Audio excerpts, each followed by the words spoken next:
Hi friends, మీరు చూస్తున్నారు SRJ make channel. ఇందులో మనకు కనిపిస్తున్నది NS 125 బైక్. ఈ బైక్ అయితే పికప్ అయితే లేదు, అందుకని క్లచ్ ప్లేట్ల అసెంబ్లీ అయితే మారుస్తున్నాం. మనం BS6 బైక్లకు అయితే మనం క్లచ్ బేల్తో సహా అయితే సెట్ అయితే వచ్చేస్తుంది. దీనికైతే మనం మొత్తం సెట్ అయితే మార్చడం అయితే జరుగుతుంది.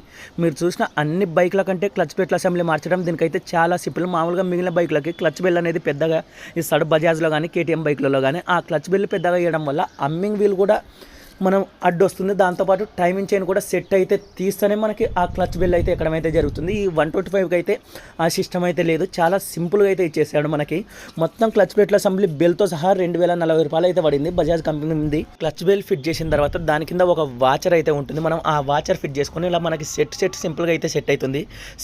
సెట్ చేసిన తర్వాత మనం మిషన్తో టైట్ చేసుకుంటాం కాబట్టి ఆ 10 సైజ్ బోల్టాలు లూజ్ చేసుకొని లైట్గా ఆయిల్ అయితే వేసుకోవడం అయితే జరిగింది, కానీ పూర్తిగా లూజ్ చేసే అవసరం లేదు. దాని కింద ఒక నట్టు కింద ఒక వాచర్ అయితే వచ్చేసింది. సింపుల్గా అయితే ఫిట్టింగ్ అయితే అయిపోతుంది. వీడియో నచ్చితే